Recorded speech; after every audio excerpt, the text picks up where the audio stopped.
नेताजी मुलायम सिंह यादव किसी भी हालात की कम समय में समीक्षा कर लेना, माहौल को पढ़ लेना उनके स्वभाव में था। किसी रैली में जाते तो क्षेत्रीय कार्यकर्ता को अपने पास बुलाकर यहां का पूरा माहौल, पूरा समीकरण समझ लेते थे। एलआईयू से ज्यादा तेज उनके अपने सूत्र हुआ करते थे। अपनी सुरक्षा में लगे लोगों से कहीं भी, कभी भी, किसी भी विषय पर जानकारी लेने लगना, कार्यक्रम की स्थिति को समझना उनके स्वभाव में था। वे अपने हर सुरक्षा कर्मियों को जानते, पहचानते और उनकी सोच को समझते थे। किसी भी जानकारी को वो सुरक्षा कर्मी या फिर कोई आम कार्यकर्ता से ही रैली की वास्तविकता, क्षेत्रीय चुनावी हालातों को जानने, कभी भी चापलूसी पसंद लोगों को से वास्तविकता के बारे में कभी भी पूछते नहीं थे। वे उन्हें अपनी विश्वसनीय लोगों के बारे में पता रहता था कि कौन किस तरह के स्वभाव का है। रैलियों में जाते तो मंच से ही अपने विश्वसनीय लोगों की बड़ाई कर देना, उनका मनोबल बढ़ा देना उनके स्वभाव में था। कार्यकर्ताओं के घर पर शादी में अचानक पहुंच जाना, लोगों को असहज कर देना जैसा स्वभाव था। जिसने भी नेताजी के साथ संघर्ष किया उसे उसका इनाम अवश्य मिलता रहा। पिछड़ों के बड़े नेता माने जाने वाले, जवानी के दिनों में पहलवानी का शौक रखने वाले मुलायम सिंह सक्रिय राजनीति में आने से पहले शिक्षक हुआ करते थे। कहा जाता है कि मुलायम सिंह यादव की जवानी के दिनों में अगर उनका हाथ अपने प्रतिद्वंदी की कमर तक पहुंच जाता था तो चाहे वो कितना भी लंबा और तगड़ा हो, उसकी मजाल नहीं कि वो अपने आप को उनकी गिरफ्त से छुड़ा ले। आज भी उनके जानने पहचानने वाले लोग उनके चरखा दांव को कभी नहीं भूले। वो बिना अपने हाथों का इस्तेमाल किए हुए पहलवान को चारों खाने चित कर देते थे। अध्यापक बनने के बाद मुलायम पहलवानी करनी पूरी तरह से छोड़ चुके थे, लेकिन अपने जीवन के आखिरी समय तक वे अपने गांव सैफई में दंगलों का आयोजन कराते रहे। समाजवादी राजनेता राम मनोहर लोहिया के विचारों से प्रभावित रहे। मुलायम सिंह ने अपने राजनीतिक सफर में पिछड़ी जातियों और अल्पसंख्यकों के हित की अगुवाई कर अपनी पुख्ता राजनीतिक जमीन तैयार की। आपको बता दें, मुलायम सिंह ने राजनीतिक रूप से बेहद महत्वपूर्ण उत्तर प्रदेश में 1967 में सोशलिस्ट पार्टी के टिकट पर सबसे कम उम्र में विधायक बनकर दमदार तरीके से अपने राजनीतिक करियर का आगाज किया था। उसके बाद उनके राजनीतिक सफर में उतार और चढ़ाव तो आए, लेकिन राजनेता के रूप में उनका कद लगातार बढ़ता गया। उत्तर प्रदेश पर नजर रखने वाले कई राजनीतिक विश्लेषकों का मानना है कि कुश्ती के इस गुरु की वजह से ही मुलायम राजनीति के अखाड़े में भी उतने ही सफल रहे, जबकि उनकी कोई राजनीतिक पृष्ठभूमि ही नहीं थी। मुलायम सिंह की प्रतिभा को सबसे पहले पहचाना था प्रजा सोशलिस्ट पार्टी के एक नेता थे नाथू सिंह, जिन्होंने 1967 के चुनाव में जसवंत नगर विधानसभा सीट का उन्हें टिकट दिलाया था। आपको बता दें, जब उस समय मुलायम की उम्र महज 28 साल की रही होगी। वे उत्तर प्रदेश के इतिहास में सबसे कम उम्र के विधायक बने थे। उन्होंने विधायक बनने के बाद अपनी एमए की पढ़ाई पूरी की थी। जब 1977 में उत्तर प्रदेश में राम नरेश यादव के नेतृत्व में जनता पार्टी की सरकार बनी तो मुलायम सिंह को सहकारिता मंत्री बनाया गया था। उस समय उनकी उम्र थी सिर्फ 38 साल। चौधरी चरण सिंह मुलायम सिंह को अपना राजनीतिक वारिस और अपने बेटे अजीत सिंह को अपना कानूनी वारिस कहा करते थे। लेकिन जब अपने पिता को गंभीर रूप से बीमार होने के बाद अजीत सिंह अमेरिका से वापस लौटे तो उनके समर्थकों ने उन पर जोर डाला कि वे पार्टी के अध्यक्ष बन जाएं। इसके बाद मुलायम सिंह और अजीत सिंह में प्रतिद्वंदिता बढ़ गई, लेकिन उत्तर प्रदेश का मुख्यमंत्री बनने का मौका मुलायम सिंह को मिला। 5 दिसंबर 1989 को उन्हें लखनऊ के केडी सिंह बाबू स्टेडियम में मुख्यमंत्री पद की शपथ दिलाई गई थी और मुलायम सिंह ने रूंधे हुए गले से कहा था कि लोहिया का गरीब के बेटे को मुख्यमंत्री बनाने का पुराना सपना आज साकार हो गया। 4 अक्टूबर 1992 को उन्होंने समाजवादी पार्टी की स्थापना की थी। उन्हें लगा कि वे अकेले भारतीय जनता पार्टी के बढ़ते हुए ग्राफ को नहीं रोक पाएंगे, इसलिए उन्होंने काशीराम की बहुजन समाज पार्टी के साथ चुनावी गठबंधन किया था। काशीराम से उनकी मुलाकात दिल्ली के अशोक होटल में उद्योगपति जयंत मल्होत्रा ने करवाई थी। आपको बता दें, 1993 में हुए उत्तर प्रदेश विधानसभा चुनाव में उनकी पार्टी को 260 में से 109 और बहुजन समाज पार्टी को 163 में 67 सीटें मिली थी। भारतीय जनता पार्टी को 177 सीटों से संतोष करना पड़ा था और मुलायम सिंह ने कांग्रेस और बीएसपी के समर्थन से राज्य में दूसरी बार मुख्यमंत्री के पद की शपथ ली थी। बसपा से नेताजी के संबंध सदैव चर्चाओं में रहे।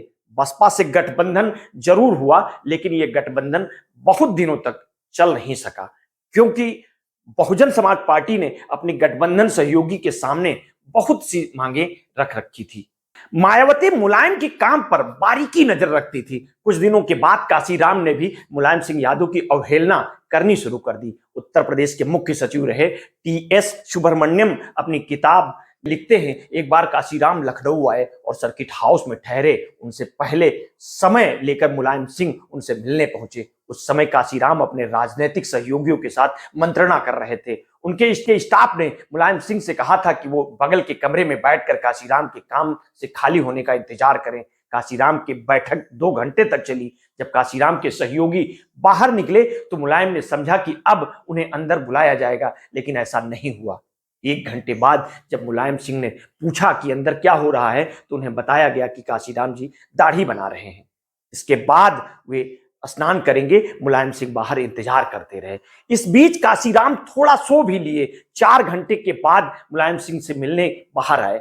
वहां मुलायम सिंह कमरे से बाहर निकले तो उनका चेहरा बिल्कुल लाल हो चुका था। काशीराम ने भी ये मुनासिब नहीं समझा कि वो उत्तर प्रदेश के मुख्यमंत्री को बाहर उनकी कार तक छोड़ आते।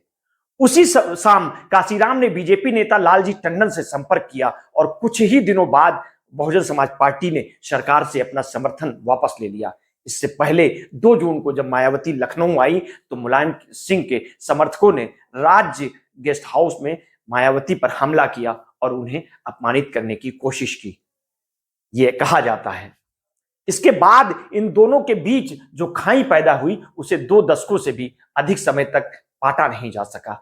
आइए मुलायम सिंह यादव के कुछ महत्वपूर्ण फैसलों पर भी गौर कर लेते हैं, जिससे उनके पूरे राजनीतिक सफर की जानकारी हो जाए। आपको बता दें, साल 1992 में मुलायम सिंह ने जनता दल से अलग होकर समाजवादी पार्टी के रूप में एक अलग पार्टी बनाई।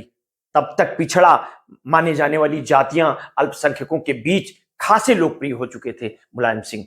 ये एक बड़ा कदम था जो उन्होंने राजनीतिक जीवन के लिए मददगार साबित हुआ। 2012 का विधानसभा चुनाव जीतने से पहले वे 3 बार राज्य के मुख्यमंत्री रहे और केंद्र की राजनीति में भी अहम भूमिका निभाई। 1989 में मुलायम सिंह पहली बार उत्तर प्रदेश के मुख्यमंत्री बने थे और केंद्र में बीपी सिंह की सरकार के पतन के बाद मुलायम ने चंद्रशेखर की जनता दल के समर्थन में अपनी मुख्यमंत्री की कुर्सी बरकरार रखी थी।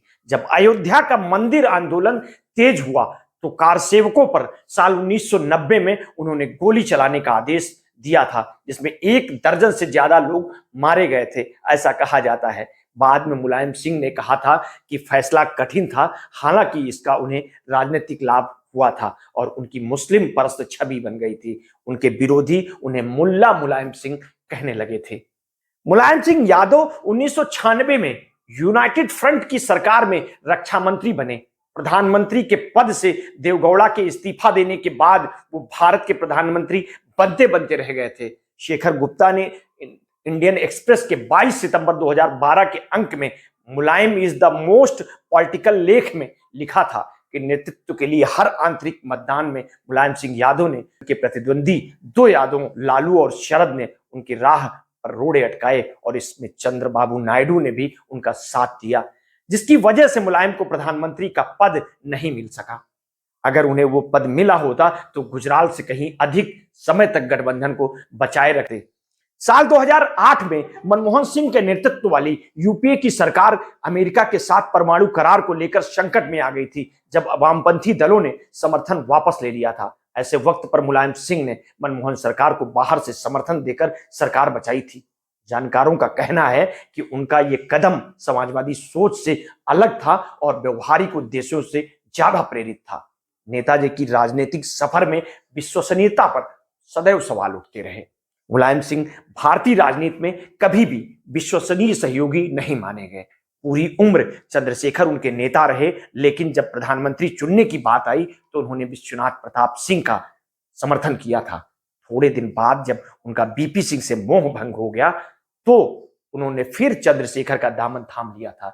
जब एनडीए ने राष्ट्रपति पद के लिए एपीजे अब्दुल कलाम का नाम आगे किया तो वामपंथी दलों ने उसका विरोध करते हुए कैप्टन लक्ष्मी सहगल को उनके खिलाफ उतारा था। मुलायम सिंह ने आखिरी समय पर वामपंथियों का समर्थन छोड़ते हुए कलाम की उम्मीदवारी पर अपनी मुहर लगा दी थी। जब परमाणु समझौते के मुद्दे पर लेफ्ट ने सरकार के समर्थन वापस लिया तो मुलायम ने उनका साथ ना देते हुए सरकार के समर्थन का फैसला लिया था, जिसकी वजह से मनमोहन सिंह की सरकार बच गई थी। अटल बिहारी वाजपेयी की सरकार के गिरने के बाद मुलायम सिंह ने कांग्रेस से कहा कि उनका समर्थन करेंगे। उनके इस आश्वासन के बाद ही सोनिया गांधी ने कहा था कि उनके पास 272 लोगों का समर्थन है, लेकिन बाद में ही इससे मुकर गए और सोनिया गांधी की काफी फजीहत हुई थी। नेताजी यूं ही बार बार लोगों को चौंका दिया करते थे। 2019 में आम चुनाव में भी उन्होंने कई राजनीतिक विश्लेषकों को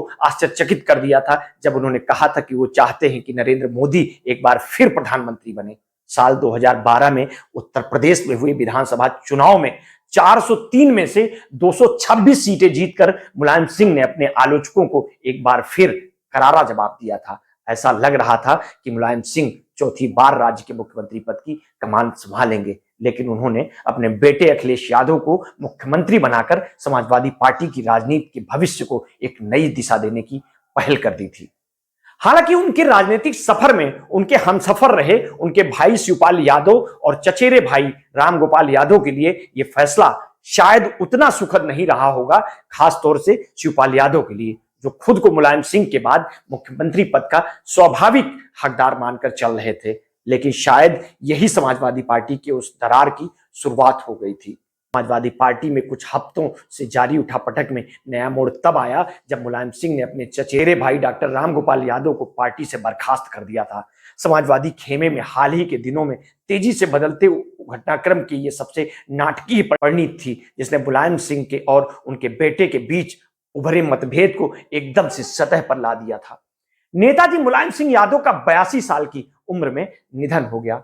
10 अक्टूबर को सुबह 8:15 पर नेताजी ने गुरुग्राम के वेदांता अस्पताल में अंतिम सांस ली थी। ये थी नेताजी के सफर की कहानी। आपने अगर अभी तक हमारे इस चैनल को सब्सक्राइब नहीं किया है तो कर लीजिए, और अगर आपको ये स्टोरी अच्छी लगी है तो हमें कमेंट बॉक्स में लिख कर अवश्य बताइए और हमारी इस स्टोरी को शेयर कीजिए। बहुत बहुत धन्यवाद। साधुवाद।